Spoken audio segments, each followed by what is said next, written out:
The wind reached Mercer's Run before the bad winter did. Old men felt it first in their joints. Horses turned their backs to the north fence lines. Even the dogs stopped sleeping outside after dark. 3 days after Elias Whitlock was buried beneath frozen ground, his entire life was already being divided apart. And Gideon Whitlock, the oldest brother, moved fast. He took control of the family sawmill before their father's grave had even settled. He secured the logging accounts through ownership papers most people in town had never seen before. By the end of the week, even the Whitlock house belonged to him after the local bank sided quietly in his favor. No shouting, no courtroom, just signatures, influence, and winter closing in too quickly for anyone to fight back. Vern Whitlock stood in the yard, watching strangers carry his father's tools into another man's wagon, while cold wind swept through Mercer's Run like something searching for weakness. What remained for him fit inside one hand. A cracked deed. 40 acres on Black Elk Pass, the Wind Teeth. Land so brutal that even trappers avoided sleeping there during heavy snow months. Beside him stood Clara Whitlock, his wife, looking toward the distant ridge without speaking. Dark clouds hung above the mountains already. And somewhere in that moment, Vern understood the truth all at once. His brother had not given him land. He had given him a place people expected him to die. But before this story reaches the winter that buried entire roofs beneath ice and snow, wait until you see what Vern Whitlock built beneath that mountain. If you enjoy frontier survival stories, forgotten old-world skills, and practical ways people survived against impossible winters, subscribe and stay with the channel, because those mountains had already learned how to survive long before men ever did. The wagon climbed slowly toward Black Elk Pass, its wheels grinding over frozen stone and old ruts hardened by years of mountain runoff. The higher Vern and Clara traveled, the less the land resembled anything meant for human comfort. Snow still clung to the shaded slopes even before true winter had arrived. Wind screamed through the granite cuts with a sound almost human at times. The cedar and tamarack trees did not rise tall there. They crawled low against the earth, twisted by decades of punishment. Nothing on the ridge stood proudly for long. Clara pulled her coat tighter as another gust hit the wagon broadside. Does anybody actually live up here? Vern studied the woven branches overhead, where several bent cedars had grown through one another instead of apart. The trees bowed beneath the wind, but none of them had broken. No, he said quietly. Nobody ever tried to understand it. The wind teeth did not feel empty. It felt hostile, deliberate, like a place that tested every living thing before allowing it to stay. By late afternoon, another wagon appeared behind them. Gideon Whitlock rode at the front beside Ephraim Cutter, the broad-shouldered logging foreman who had spent most of his life cutting timber in the northern hills. Gideon climbed down first, boots sinking into the thin frost. "I'll make this simple," he said. $35. A train ticket south. I can get you warehouse work in Duluth before winter closes the lines. Ephraim looked over the ridge and gave a dry laugh. First hard snow'll bury you alive up here. The wind shoved against all four men as if the mountain itself were listening. Gideon pointed toward the frozen slope beyond the trees. Father left you this land because nobody else wanted it. Clara said nothing. Her hands stayed folded tightly beneath her coat. Vern unfolded the old deed once more. The paper shook lightly in the wind. Then he folded it again. No. The answer was calm, short, final. For several seconds, nobody spoke. Then Gideon climbed back into the wagon, anger hidden beneath cold disappointment. Ephraim gave the ridge one last look before turning the horses downhill. The sound of the wagon faded slowly into the valley below, and the mountain wind moved in to fill the silence they left behind. By nightfall, the temperature dropped hard enough to freeze the mud along the wagon tracks into stiff ridges of ice. Vern and Clara had no cabin waiting for them on Black Elk Pass. No walls, no stove, no stacked firewood drying beneath a roof. Only an old canvas tarp, a hand axe, 2 blankets, a strip of salt bacon, and a tinderbox wrapped in oilcloth. The wind came harder after sunset. It hammered across the ridge in long, violent bursts, bending the tamarack tops and carrying loose snow through the trees like white smoke.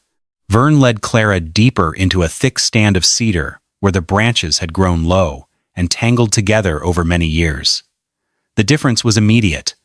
Outside the canopy, the wind roared. Under it, the air barely moved. He crouched beside the frozen ground and struck sparks into a nest of dry bark. A small fire caught weakly, then steadied. The tarp snapped and strained several times through the night, nearly tearing free when the gusts shifted direction. But the flames beneath the cedar canopy never fully died. That was the first thing Vern truly learned about the ridge. The mountain did not protect anything out of kindness, but there were places where it struck less hard. Sometime after midnight, Clara finally fell asleep beside the fire with the blanket pulled to her chin. For the first time in days, the wind was no longer hitting her face. The next several days were spent walking the ridge instead of fighting it. Vern moved slowly across Black Elk Pass with the patience of a surveyor laying rail through unknown country. He studied old snowdrifts hardened like dirty stone beneath the trees. He watched how cedar trunks leaned away from certain cuts in the granite. He noticed moss growing thickest along the calmer sides of the rock shoulders where the wind struck less directly. Nothing on the mountain was random. Even the damage followed patterns. Clara watched him crouch beside a narrow ridge break one afternoon and toss a handful of cold ash into the air. The powder lifted, twisted once, then vanished sideways through a hidden current between the stones. That was when Vern saw it. A shallow hollow behind a granite rise where old drift lines sat deeper than anywhere else nearby. Snow collected there. Wind passed over it instead of through it. The place was quieter, warmer, almost hidden. The wind already built half a shelter here, Vern said softly, and for the first time, the ridge no longer looked empty to him. That evening, Clara sat near the fire, rubbing warmth back into her hands, while snow drifted quietly through the upper trees. She remembered something Elias Whitlock had once said, after returning from a fur run near the Canadian border many winters earlier. A trapper had survived 5 nights buried beneath a snowdrift after losing his cabin in a storm. Elias claimed the man nearly suffocated from wind exposure before he ever froze. Snow, packed thick enough, had trapped heat better than timber walls. Vern listened without speaking. Then his eyes lifted slowly toward the cedar canopy overhead. Old snow still rested in the bent branches from an earlier storm. The limbs sagged low under the weight, woven through one another so tightly that no single branch carried the burden alone. None of them had snapped. Vern stared at them for a long time. Snow insulation, stable earth temperature, living wood that bent instead of resisting. The shape of the idea arrived quietly after that. Not a cabin above the ridge. A shelter inside it, half buried in the slope, roofed with woven cedar, covered by the very snow other men feared. For the first time, Vern understood something the mountain had been demonstrating all along. Nothing up there survived winter by standing rigid against it. The work began the following morning. Vern searched the lower slope for young cedar saplings, flexible enough to bend without splitting. He cut only the ones growing close together, leaving the deeper root systems alive beneath the frozen soil. Instead of chopping them down cleanly, he pulled and curved them inward, weaving the green lengths through the older canopy overhead. The mountain fought him in every step. Several branches snapped loose and whipped backward hard enough to split the skin across his knuckles. One struck his cheek and opened a thin line beneath his eye. By the second day, his hands were swollen and streaked with dried blood where cedar bark had peeled them raw. Clara worked beside him without complaint. She cut marsh reeds from a frozen bog lower on the pass. She tied sections of the weave together using narrow strips of softened rawhide warmed beside the fire. At night, both of them packed damp bog moss into the openings between the branches while the wind moved above them with a long, restless howl. The first version of the roof nearly failed before it was half finished. A hard gust rolled across the ridge after midnight and tore loose an entire section of fresh weave along the western side. Vern woke to the sound of branches snapping against one another in the dark. By morning, part of the canopy hung crooked and open toward the sky, but even failure taught something useful there. The tighter woven sections held, the looser ones lifted with the wind. So Vern started over, weaving lower, denser, closer to the natural grain of the living cedar itself. 3 days later, fresh snow dusted the canopy for the first time without falling through into the shelter space below. Clara stood beneath it and looked upward through the dim green lattice. Then she spoke quietly enough that the mountain almost swallowed the words. "It's quieter under here." Jonah Reed came onto the ridge near sundown with a line of steel traps hanging from one shoulder and frost gathered deep in his beard. He had trapped the northern passes for nearly 40 years and moved through Black Elk Pass with the slow caution of a man who trusted nothing in winter, especially silence. Jonah stopped when he saw the woven canopy. For several moments he simply stared at it while the wind hissed through the trees above. Then he looked at Vern. "Either you're building something clever," he said, "or your grave." There was no mockery in his voice. Only doubt. That carried more weight. Jonah stepped carefully onto the canopy itself, testing the woven cedar with his boots. The structure bowed slightly beneath his weight, then settled without breaking. His eyes narrowed. Clara watched the old trapper glance upward toward the bent living branches, holding tension against one another. Finally, Jonah climbed back down. Without another word, he walked to his sled and pulled out an old steel-headed shovel, along with a damaged hand auger missing half its crank handle. "Had these too long to carry useless weight?" he muttered. Then his gaze returned once more to the roof overhead. Cedar bends better than pine under wet load. It was not praise, but it was the first honest respect the mountain had given Vern through another man. Once the roof held steady, Vern finally began digging into the leeward side of the ridge itself. The mountain resisted immediately. Beneath the thin topsoil lay layers of fractured shale, sharp enough to cut through gloves, followed by granite so hard the shovel rang against it like iron striking iron. Some sections crumbled easily, others refused to move at all. Worse still, pockets of half-frozen water seeped slowly through the earth whenever the afternoon temperatures rose above freezing for even an hour. The shelter deepened inch by inch. Vern carved a narrow heat trench into the floor, where colder air could settle lower than the sleeping area. He raised the bedding shelf against the rear wall and hollowed a small alcove for dry cedar wood beside the future fire pit. For several days, the system seemed to work. Then, the ridge reminded him who controlled the ground beneath his feet. A retaining edge along the western wall softened during a brief thaw and collapsed sometime before dawn. Wet earth slid into the shelter, soaking both blankets and nearly burying the bedding platform beneath freezing mud. Clara spent half the morning carrying sludge outside with a broken kettle, while Vern cut drainage channels through the floor using the damaged auger shaft. Neither of them spoke much that day. The cold became worse after sunset. Their blankets froze stiff along the edges where the moisture had soaked in. For the first time since arriving on Black Elk Pass, Clara looked at the half-finished shelter and seemed genuinely afraid, not of the wind, of staying.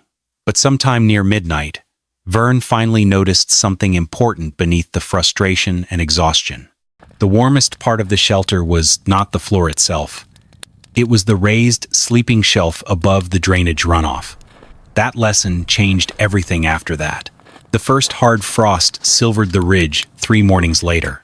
Vern was shaping drainage channels beneath the shelter when voices carried through the trees below. Gideon had returned, this time with Ephraim Cutter and Marshall Harlan Pike, the lawmen responsible for winter safety along the northern settlements. The 3 men stopped at the edge of the woven canopy and stared down into the half-buried structure cut into the slope. Marshall Pike's face tightened immediately. "A burrow fit for animals," he said. Ephraim laughed under his breath and kicked snow against one of the cedar supports. "Heavy, wet snow will flatten that woven mess by January." Clara stood silently near the fire pit, hands folded tightly inside her coat while the wind rolled through the upper branches overhead. Gideon looked tired more than angry. "Come back down before the first hard freeze closes the pass," he said. "You still have time." Vern climbed out from beneath the canopy, mud frozen along his boots and sleeves. No. The answer landed flat and hard in the cold air. Marshal Pike stepped closer after that. When the first real snowpack comes in, this place gets cleared.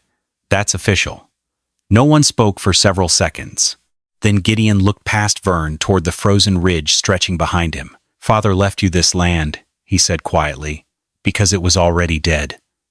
The wind moved through the cedar above them with a sound like distant breathing. After Gideon left the ridge, Vern worked with the quiet intensity of a man who understood time had become another enemy. The shelter widened slowly beneath the cedar canopy. He lined the inner walls with broken shale slabs gathered from the slope, fitting them together tightly enough to hold back loose earth and redirect moisture toward the drainage trench below. Near the roofline, he split the smoke vent into two narrow channels after noticing the mountain wind pulled harder across angled openings than straight ones. Then came the sod. Layer after layer of frozen grass and drift roots were packed over the woven cedar roof until the entire structure began blending into the ridge itself. For the first time since arriving on Black Elk Pass, the shelter held warmth through the entire night. The difference was undeniable. Their blankets no longer stiffened with frost by morning. Breath no longer crystallized above their faces while they slept. But the mountain demanded payment for every improvement. Condensation formed beneath the ceiling after midnight and dripped steadily onto the packed earth floor. Some nights, the smoke failed to rise cleanly through the split vent, and instead drifted low through the chamber in thin gray ribbons that stung the eyes and settled into the lungs. The shelter was alive now, breathing, changing, learning alongside them. Late one evening, Clara pressed her hand against the shale-lined wall beside the bedding shelf. The stone held a faint trapped warmth from the fire pit below. Outside, the wind screamed across the ridge. Inside, the earth answered with silence. The freezing rain arrived without warning, late one night. No snow, no drifting wind at first. Just a hard metallic tapping against the cedar roof as ice began sealing itself over the ridge inch by inch. Vern woke to Clara coughing. Not once. Repeatedly. Violently. The shelter air had changed. Smoke hung low across the chamber in slow gray layers, trapped beneath the ceiling instead of climbing toward the split vent above. The fire pit burned weak and orange, starved for draft. Vern's head already felt heavy by the time he sat upright. His eyes watered instantly. The vent. Something had blocked the vent. He grabbed the shovel and crawled toward the entrance tunnel, while freezing rain hammered the ridge overhead. The moment he pushed outside, the mountain hit him full force. Wind slammed across the slope hard enough to stagger him sideways through the dark. Ice had formed around the vent opening exactly where the warmer smoke met the freezing rain above the roofline. The draft had nearly sealed shut. Vern dropped to his knees in the slush and clawed at the ice with bare hands because there was no time to fetch tools. Sharp frozen crust split his knuckles open almost immediately. Blood mixed with sleet across the shale capstones, while the wind tried to throw him down the slope. Inside the shelter, Clara's coughing grew weaker. That frightened him more than the storm. He tore the last blockage free with both hands. For several seconds, nothing happened. Then, the draft caught. A deep, hollow pull moved through the vent tunnel beneath him. Smoke lifted sharply upward. The fire pit below suddenly flared brighter, hungry, and alive again. Vern stayed kneeling in the freezing rain for a long moment after that, breathing hard through smoke-stung lungs while blood dripped from his fingers onto the ice. That night taught him something the mountain considered important enough to nearly kill him over. In winter country, bad air killed faster than cold. Jonah Reed returned to Black Elk Pass 3 days after the freezing rainstorm with fresh fox pelts tied across his sled. He noticed the difference before he ever reached the shelter. The smoke rising from the vent no longer rolled unevenly across the trees. It climbed straight upward through the cold air in a thin, steady column. Snow had also begun collecting exactly where Vern predicted it would, drifting deep along the leeward side while the upper wind swept cleanly over the woven roof. Jonah crouched beside the entrance tunnel without speaking much. Inside, the chamber felt still. Not warm like a house, but stable. That mattered more on the ridge. The old trapper pulled a short candle from his coat pocket and lit it near the sleeping alcove. All three of them watched the flame carefully. It barely moved. No smoke swirl, no trap draft, no hidden pull stealing heat through the chamber. Jonah studied the roof for a long moment after that. The woven cedar overhead had disappeared beneath layers of sod and drift grass, until it looked less built than grown from the mountain itself. Finally, he gave a slow nod. "Most cabins fight the wind," he said. His eyes lifted toward the buried canopy above them. "Yours lets it pass over." By late November, the rumors began spreading through Mercer's Run faster than the cold itself. The barometer dropped so quickly that old men in the trading post stopped talking whenever they looked at it. Geese flew low across the valley in broken, uneven lines. Heavy, wet clouds gathered beyond the northern pass and stayed there for days without moving. People started preparing in the ways they understood. Extra beams were nailed beneath barn roofs. Livestock disappeared into crowded shelters. Men chopped and stacked wood until after dark, while hammers echoed across the valley from sunrise to nightfall. Up on Black Elk Pass, Vern prepared differently. He built woven drift fences beyond the shelter to redirect snow where he wanted it to collect. He buried extra cedar beneath a ground tarp lined with shale. Every outer seam in the roof was sealed with frozen moss, packed by hand into the smallest openings. The mountain had gone quiet in the way predators sometimes do before they move. The first wet snow arrived earlier than anyone expected. It came heavy, dense, half water already. Near midnight, part of the outer weave sagged under the sudden load. One living side beam twisted downward hard enough to pull several rawhide bindings loose beneath the sod covering. Vern and Clara crawled onto the roof immediately with lantern light shaking through the storm. The snow was already knee-deep. They hacked away excess drift with short, desperate swings, while freezing slush soaked through their gloves and sleeves. Vern pulled fresh cedar lengths into the damaged section and lashed them tight beneath the strained beam, using rope fibers stiff with ice. Below the ridge, Ephraim Cutter spotted their lantern moving through the storm. From a distance, the roof looked ready to collapse. He was certain the mountain had finally broken them. Then Clara slipped near the drift edge when the snow beneath her knee gave way. For one terrible second, the storm almost took her off the slope entirely. Vern caught her by the arm before the ridge could finish the decision for itself. And sometime before dawn, he understood another truth about living wood. A woven roof alone was not enough. The mountain demanded tension as much as flexibility. Then, suddenly, everything became still. No wind moved through the cedar. No branches creaked overhead. Even the animals vanished from the ridge as though something unseen had passed among them during the night. The silence spread across Black Elk Pass like a warning. Vern checked the split vent twice before sunset. He hung an extra blanket across the entrance tunnel to trap heat and leaned the shovel beside the doorway where he could reach it quickly if the drift buried them in. Clara sat quietly near the fire pit, watching the low orange light move across the shale walls. Outside, the mountain waited. "Do you think it'll hold?" she finally asked. Vern looked up toward the woven ceiling hidden beneath sod, moss, and frozen snow. "It only has to hold longer than the storm." Neither of them spoke after that. The silence beyond the shelter had become worse than the wind ever was. The iron winter arrived before dawn, not as falling snow at first, but as a white wall swallowing the ridge from one end of the pass to the other. Wind slammed into Black Elk Pass hard enough to shake the cedar canopy beneath its layers of sod and frozen moss. Wet snow followed behind it in thick, relentless sheets, packing against every surface it touched before freezing solid into crusted ice. The temperature collapsed within hours. Streams locked shut beneath gray skin. Tree limbs cracked in the darkness like rifle shots. Entire drifts shifted across the mountain under the force of the gale, and down in Mercer's Run, the old ways began failing one after another. A barn roof folded inward beneath soaked snow before noon.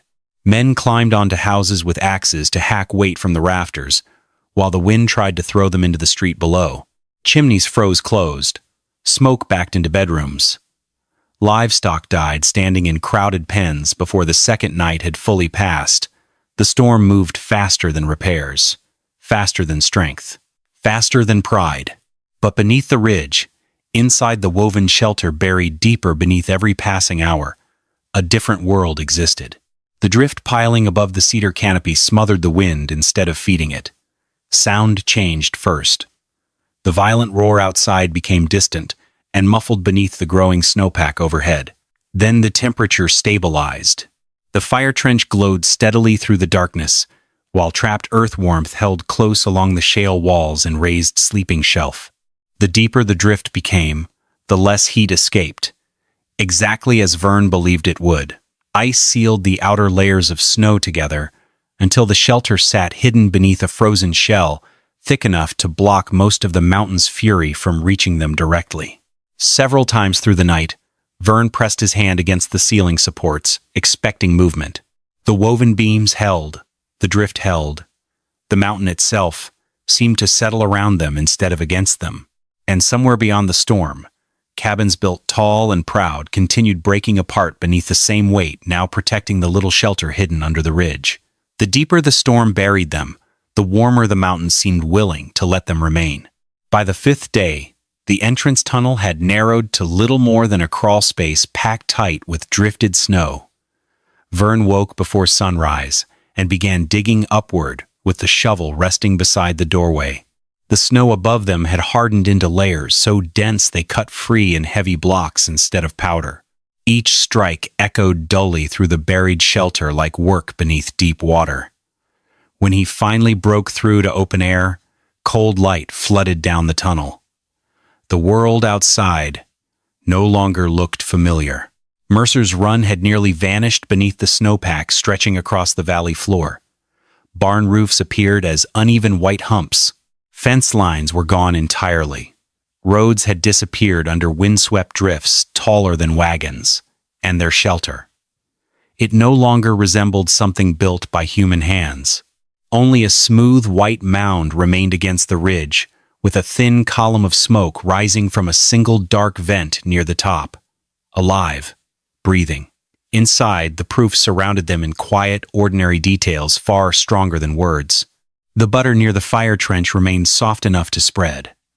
The water bucket carried only a thin skin of ice across the surface, instead of freezing solid overnight. The shale walls held faint warmth beneath the touch. Vern pressed his palms slowly against the packed earth beside the sleeping shelf, while the storm wind moved harmlessly overhead beyond layers of snow and cedar. And for the first time since arriving on Black Elk Pass, he understood something impossible to explain to men who only built against nature. The mountain had stopped trying to kill them. 2 days after the storm finally loosened its grip on the ridge, Vern saw movement through the pale white distance beyond the drift field. At first, it looked like nothing more than another shadow moving inside the blowing snow. Then the figure stumbled, collapsed, rose again. Ephraim Cutter was barely recognizable by the time he reached the shelter mound. His heavy wool coat hung torn open across one shoulder. Ice clung thick to his beard and eyebrows. One side of his face had turned gray-white from frostbite, and his eyes squinted against the light with the helpless look of a man half snowblind. He followed the smoke. That was all that brought him there. The logging bunkhouse farther down the ridge had failed on the second night of the storm. Wet snow and ice loads split the roof beams apart. Then the stovepipe froze shut. Smoke backed into the structure while wind tore through the broken rafters overhead. The mountain finished the rest. Ephraim collapsed against the entrance tunnel before he even managed to knock. Vern dragged him inside without a word. Warm air wrapped around the freezing man almost violently after the cold outside. The glow from the fire trench flickered across the shale walls, while meltwater dripped quietly from Ephraim's frozen coat onto the packed earth floor. For several long moments, he could only stare upward. At the woven ceiling, at the buried cedar beams still holding beneath the weight of the mountain above them. When he finally spoke, his voice sounded thin and broken from cold. I kept cutting against the wind, the shelter answered with silence and steady warmth. Ephraim sat near the fire trench for a long time before speaking again. The storm had stripped something out of him, along with the feeling in his hands. How the hell did this hold? He finally asked. Vern looked toward the buried roof overhead where the cedar beams curved beneath layers of snow, earth, and ice without breaking. The mountain already showed us how, he said quietly. His eyes moved toward the entrance tunnel, where the wind groaned somewhere far above them now. We were the only fools trying to build against it. No triumph lived in the words. No satisfaction. Only exhaustion. And truth earned the hard way. Ephraim lowered his gaze after that. The same man who once laughed at the woven shelter now sat alive beneath it because the ridge had judged one idea stronger than the other. Outside, the storm still ruled the mountain. But down in the earth beneath the cedar roots, the argument was already over. 3 days later, Jonah Reed led a small rescue party onto Black Elk Pass, wearing snowshoes cut from ash wood and rawhide. No one in Mercer's Run believed they were going to find survivors. Not after the iron winter. The men carried shovels, blankets, and a narrow sled meant for bodies frozen too stiff to bend. They moved carefully through drifts that reached chest height in some places, stopping often to catch their breath in the thin cutting cold. Then Jonah saw the smoke, a thin gray line rising steadily into the pale winter sky. The men stopped where they stood. Farther ahead, half buried beneath layers of drifted snow, the shelter remained intact.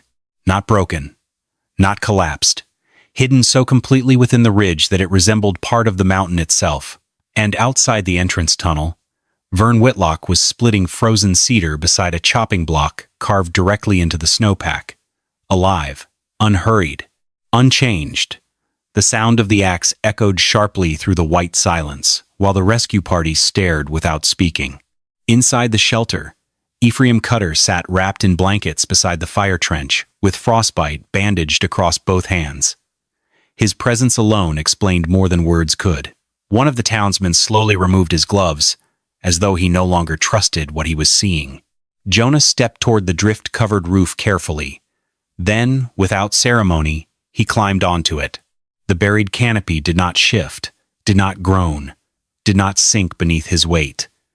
The old trapper stood there for several seconds, looking down across the white valley below before shaking his head once in disbelief. "I've trapped 40 winters," he said quietly. His eyes moved toward the snow, packed thick, over the woven shelter beneath his boots, and I never saw snow used that way. No one laughed at the ridge anymore after that. Spring reached Black Elk Pass slowly, not in warmth at first, but in sound. Water dripping beneath old snowbanks. Ravens returning to the ridge. Wind moving softer through the cedar, instead of cutting across it like a blade.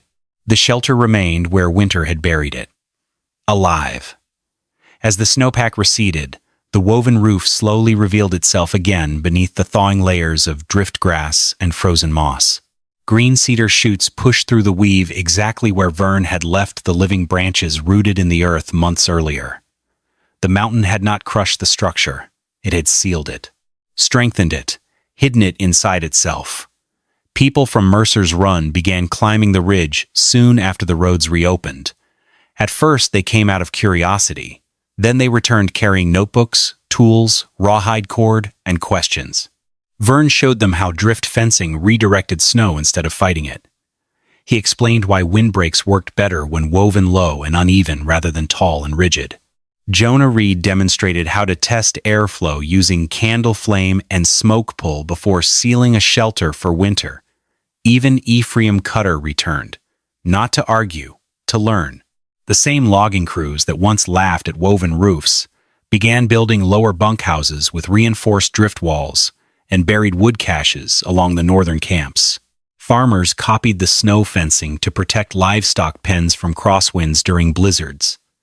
Trappers started using partially buried warming shelters along long winter routes through the pass country. And through all of it, the old shelter on Black Elk Pass remained standing quietly beneath the cedar trees. People eventually gave Vern Whitlock a name, the valley remembered long after the iron winter had passed. The Ridgebinder. Not because he conquered the mountain, because he listened to it. On certain cold mornings, smoke could still be seen rising from the ridge, while the wind moved harmlessly over the buried canopy overhead. Travelers passing through Black Elk Pass would sometimes stop and stare at the strange mound built into the earth, half shelter and half living thing. Most never fully understood it.